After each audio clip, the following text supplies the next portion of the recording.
محمد عبدك ونبيك وصفيك وحبيبك سيدنا وسندنا ومولانا محمد وعلى آله وأصحابه وبارك وسلم تسليما كثيرا كثيرا.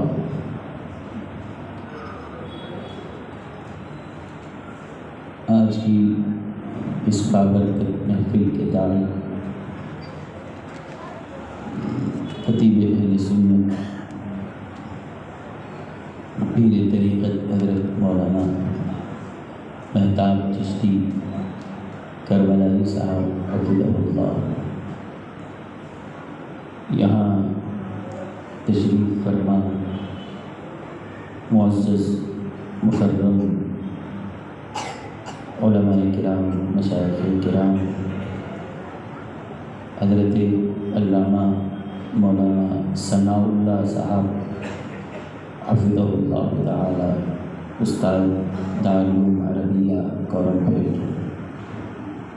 نقیب اہل سنت مولانا حافظ محمد عدنان حضرمی صاحب حفظہ اللہ، استاد دارالعلوم عربیہ کورنپیٹ، مولانا عابد جنید صاحب نیلامی حفظہ اللہ اور دیگر تشریف فرما بزرگان محترم، معزز حاضرین، یہ ہمارے لیے بڑی سعادت کی بات ہے کہ اللہ تعالیٰ نے ہمیں آج اس مقام پر جمع فرمایا اور اپنے حبیب پاک صاحب اولاد صلی اللہ علیہ وسلم کا مبارک ذکر سننے اور سنانے کی سعادت عطا فرمائے.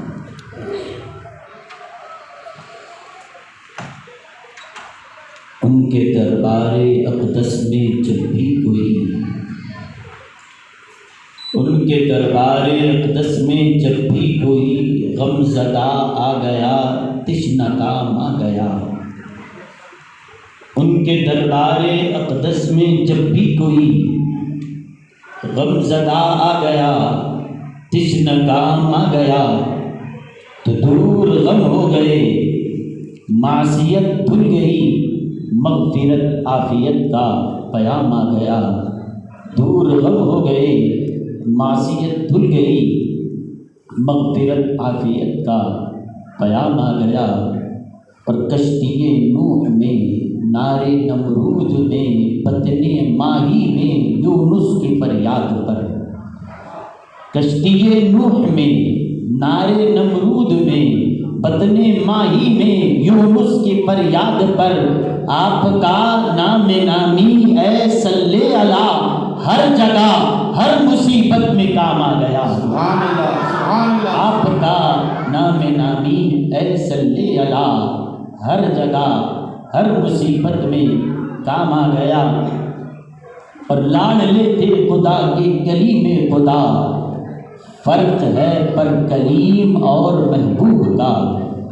لاڈلے تھے خدا کے کلیم خدا، فرق ہے پر کلیم اور محبوب کا. وہ گئے دور پر لینے حق کا کلام، اور ان کے گھر خود خدا کا کلام آ گیا. سبحان اللہ. نعرہ تکبیر، نعرہ رسالت، سرکار کی آمد.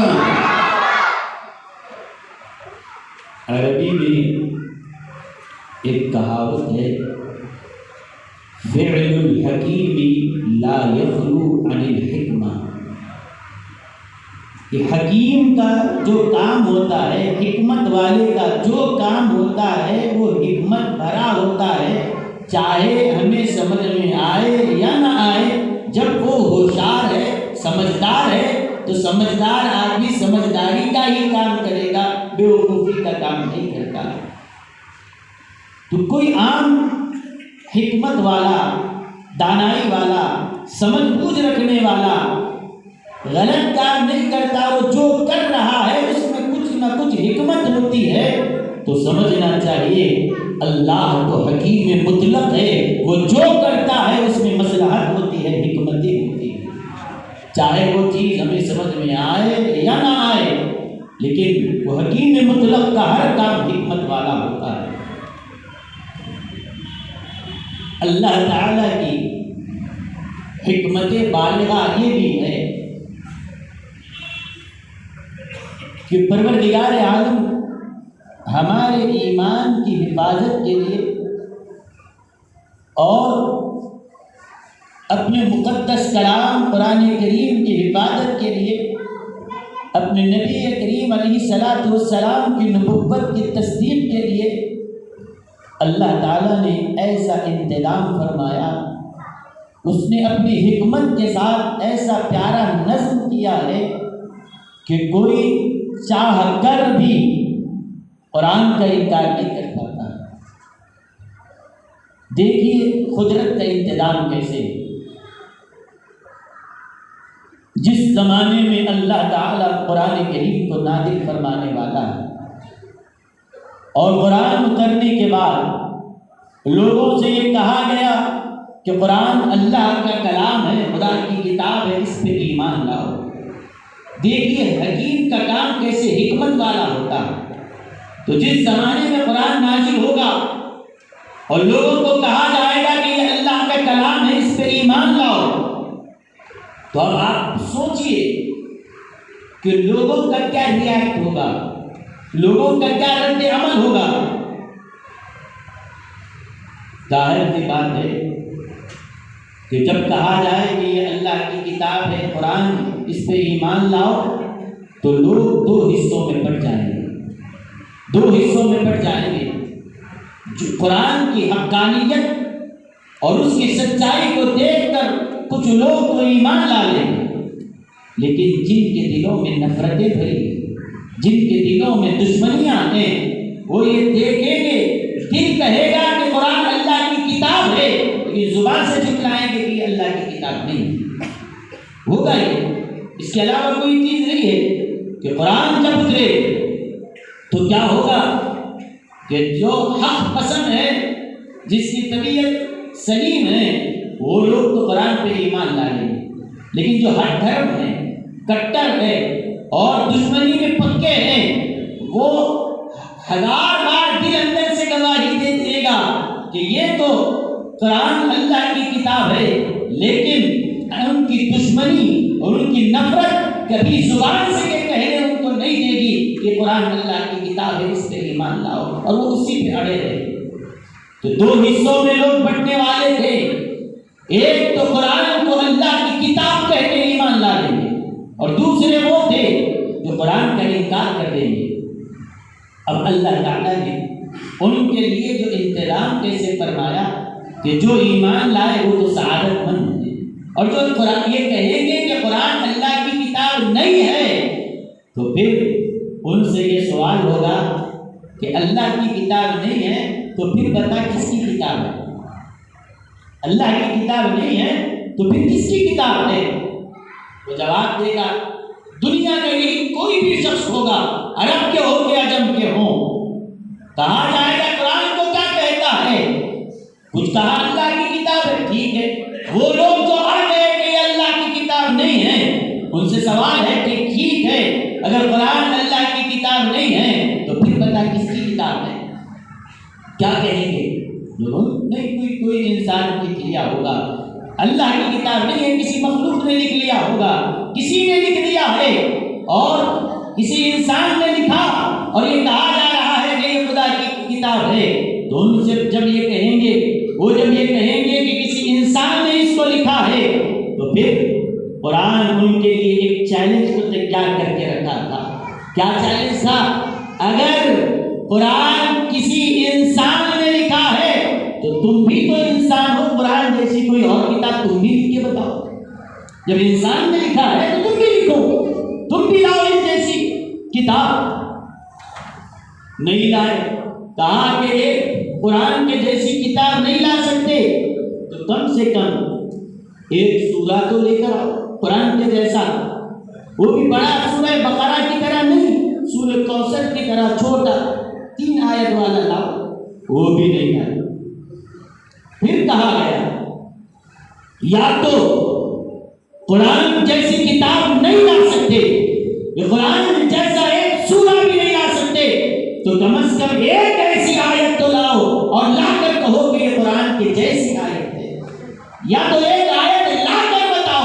یا پھر یہ کہو کہ قرآن جب ہم نہیں لا سکتے، ایک آیت بھی قرآن کی طرح ہم نہیں لکھ سکتے، تو پھر یہ ماننا پڑے گا قرآن کسی انسان کا کلام نہیں، یہ اللہ کا کلام۔ چیلنج کیا گیا، کوئی قرآن کے جیسی ایک آیت بھی نہیں لا سکتا۔ پھر ان کو اور کہا گیا ٹھیک ہے اگر نہیں لا سکتے نا تو مشرق کے، مغرب کے، عرب کے، عجم کے سارے لوگوں کو جمع کر، اکیلے کی بات نہیں، پوروں کو لا دے۔ پورے جمع ہو گئے اور پھر بھی نہیں لا سک رہے ہیں۔ پھر قرآن نے اور موقع دیا کہ اگر پورے انسانوں سے اگر نہیں ہو سکتا ہے تو ذرا جنات کو بھی بلا لو، شیطانوں کو بھی بلا لو۔ قل لئن اجتمعت الانس والجن علی ان یأتوا بمثل هذا القرآن، جمع کر لو، انسان بھی آ جاؤ، جنات بھی آ جائیں، شیاطین بھی آ جائیں، اور کس کس مخلوق کو بلانا چاہتے ہو بلا لو، اکٹھے ہو جاؤ، پورے مل جاؤ اور ایک جگہ سر جوڑ کر بیٹھو اور قلم کاغذ لے کر بیٹھو، پوری دنیا کے انسان، پورے جنات مل بھی جائیں، قرآن کے جیسی ایک آیت نہ لائے ہیں نہ قیامت تک لا سکتے۔ تو اب یہ دیکھیے اللہ تعالیٰ کیسے قرآن کی حفاظت کا انتظام کر رہا ہے۔ ماننے والے تو کہہ دیے کہ اللہ کا کلام ہے، جو نہیں مان رہے تھے ان سے کیا سوال ہوا؟ اللہ کی کتاب نہیں ہے تو پھر کس کی ہے؟ اگر اللہ کی نہیں ہے، کسی انسانوں نے لکھی ہے، تو جب انسانوں نے لکھی ہے تو لاؤ، تم بھی کسی انسان کو پکڑ کے لاؤ اور لکھا کر لاؤ، اور ایک آیت کم سے کم ایسی ہو جس کے بارے میں کہا جا سکے یہ قرآن جیسی آیت ہے۔ نہیں آئے۔ اب آخری جواب بچا تھا۔ کیا جواب تھا؟ نکلنے کا کوئی راستہ ہے؟ بچ کے نکلنے کا کوئی راستہ نہیں ہے۔ ایک راستہ تھا، وہ یہ تھا کہ دیکھیے قرآن عام انسان تو نہیں لکھ سکتا، ہم تو کوشش کر لیے، وہ تو کوشش کر لیے اور بولے کہ ہار گئے نہیں لا سکتے، لیکن ایک جواب ان کے پاس سے آ سکتا تھا، وہ یہ تھا کہ عام انسان قرآن کی آیت نہیں لا سکتا، لیکن اگر کوئی پیغمبر ہو، کوئی نبی ہو، اگر وہ لکھنا چاہیں تو شاید عام لوگ تو نہیں لا سکتے، شاید نبی لکھ لے تو ان کے کلام میں وہ بات آئے گی جو عام انسانوں کے زبان میں نہیں ہوگی۔ یہ آخری بات ایک دامن بچانے کا اور اپنے آپ کو قرآن سے الگ کرنے کے لیے ان کے پاس یہ آخری حربہ بچا تھا۔ اگر انسانوں نے قرآن لکھا ہے تو پھر لاؤ لکھ کے، نہیں لا سکتے تو انہوں نے کہا کہ نہیں، عام انسان نہیں لکھ سکتے، یہ نبی نے شاید لکھ دیا ہوگا، یہ نبی اپنی طرف سے لکھ کر کہتے ہیں کہ یہ اللہ کا کلام ہے۔ تو یہ بھی اعتراض اب نبی کی طرف آنے والا تھا کہ حضور علیہ السلام نے اپنے سے قرآن لکھ لیا اور لکھ کر کہا کہ یہ اللہ کا کلام ہے، یہ کہہ کر قرآن کے اوپر اعتراض تو کیا جانے والا تھا۔ اللہ تعالیٰ نے پہلے ہی سے اس کا انتظام کر دیا، فرمایا ہم نبی کو النبی الامی بنا کر بھیجتے ہیں کہ حبیب آپ دنیا میں جائیے تو اس شان کے ساتھ، نہ کبھی مدرسے کو جائیے، نہ کبھی استاد کے پاس جائیے، نہ کبھی کوئی کتاب پڑھیے، لوگ سمجھتے رہیں گے نہ مدرسے کو گئے، نہ استاد کے پاس پڑھے، نہ کسی کتاب سے علم حاصل کیا، لوگ تو سمجھتے ہیں کہ یہ پڑھے لکھے نہیں ہیں۔ تو جب پڑھے لکھے نہیں ہیں تو کوئی یہ کہہ بھی نہیں سکے گا جو کبھی پڑھے نہیں، استاد کے پاس گئے نہیں، کسی مدرسے میں شریک ہوئے نہیں ہیں، تو اب کوئی یہ حضور تو کہہ بھی نہیں سکتا، انہوں نے اپنی طرف سے لکھ لیا اور لکھ کر کہتے ہیں کہ قرآن اللہ کی کتاب ہے۔ اسی لیے اللہ نے یہ انتظام کیا کہ ہم آپ کو نبی کے امی بناتے ہیں، آپ کو امی بناتے ہیں، تاکہ سب لوگ یہ جانتے ہیں کہ یہ تو کبھی اسکول میں گئے، مدرسے میں نہیں گئے، کوئی ان کے استاد نہیں ہے، اور استاد نہ ہو تو پھر کیا ہوگا؟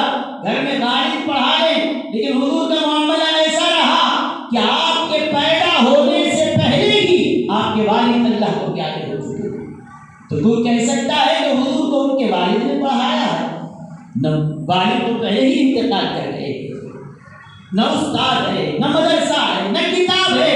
سب جانتے ہیں کہ ان کو لکھنا پڑھنا نہیں آتا، لیکن پڑھنا لکھنا نہیں آتا، اس کے باوجود جب پڑھے تو قرآن جب پڑھتے گئے سب کی عقلیں حیران ہو گئی. یہ کوئی کہہ نہیں سکتا تھا کہ انہوں نے قرآن کو لکھا ہے. سب کو یہ ماننا پڑا کہ قرآن انسان کا کلام نہیں، یہ اللہ کا کلام ہے، خدا نے آپ پر نازل فرمایا. ہاں، امی کا یہ مطلب ہے کہ آپ دنیا میں جو طریقے حاصل کرنے کے ہیں تعلیم کے، اس ذریعے سے تعلیم حاصل نہیں کی. لیکن ان ظالموں کو یہ سمجھنا چاہیے جو نبی کو ان پڑھ کہتے ہیں. امی کا معنی ان پڑھ نہیں، دنیا میں کسی کتاب یا استاد سے نہیں پڑھے. اس کا مطلب ان پڑھ نہیں، وہ کتاب سے نہیں پڑھے ہیں، وہ استاد سے نہیں پڑھے. پھر علم کہاں سے آیا؟ سنو، الرحمن علم القرآن، ان کے پروردگار نے خود ان کو براہ راست علم عطا فرمایا. نعرہ تکبیر، نعرہ رسالت، نعرہ رسالت. اور یاد رکھیے، ان پڑھ ہونا اور ہے، کسی اور سے دنیا میں کسی سے نہ سیکھنا اور ہے. ایک بات یاد رکھیے،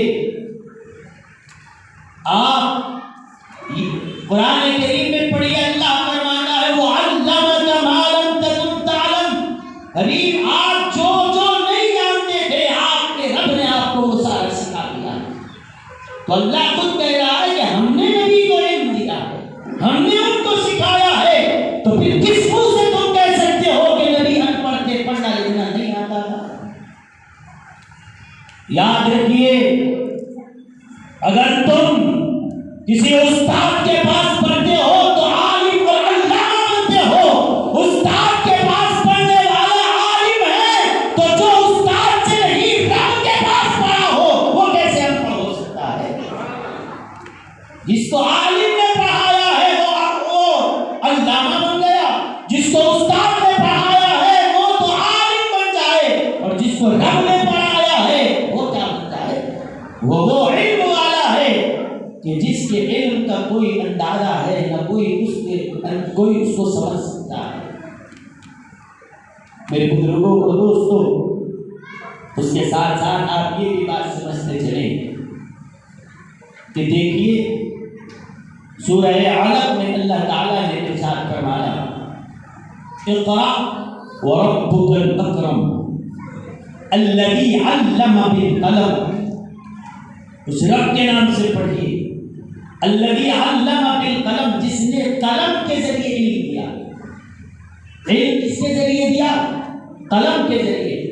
اس کے بعد علم الانسان ما لم یعلم، اور انسان کو علم دیا جن چیزوں کو اس کو علم نہیں تھا وہ چیزیں سکھائی. 2 آیتیں ہیں. پہلی آیت میں اللہ نے فرمایا کہ اللہ قلم کے ذریعے علم دیتا ہے. علم دیتا ہے تو ذریعہ کیا ہے؟ قلم سا. قلم کا مطلب استاد کے ذریعے بھی ہو تو قلم ہے، کتاب کے ذریعے بھی ہو تو قلم ہے، اور پین ہاتھ میں پکڑ کے سیکھے لیے بھی قلم ہے. تو ایک علم سبب سے، وسیلے سے، قلم کے ذریعے سے اللہ عطا کرتا ہے. پھر اگر علم حاصل کرنے کا یہی ذریعہ ہے کہ استاد سے ہی، کتاب سے ہی، قلم سے ہی علم ملتا ہے، اس کے علاوہ نہیں ملتا، تو آیت اسی پہ ختم ہو جاتی. آگے یہ نہیں فرماتا. اللہ نے 2 طریقے بتائے، ایک علم اللہ قلم سے دیتا ہے اور ایک علم وہ ہے علم الانسان ما لم یعلم. ایک علم وسیلے سے آتا ہے، ایک علم اللہ براہ راست عطا. اسی لیے قرآن نے 2 علم کے بارے میں کہا کہ ایک علم وسیلے والا ہے، ایک علم ڈائریکٹ اللہ دیتا ہے. جو علم وسیلے والا ہے اس کو کہا کہ یہ علم قلم والا ہے، اور جو براہ راست دیتا ہے وہ قلم والا نہیں، رب کے کرم والا ہوتا ہے. سب کو دیا قلم کے ذریعے، مصطفیٰ کو دیا قلم کے ذریعے نہیں، اپنے کرم کے ذریعے. سبحان اللہ. نعرہ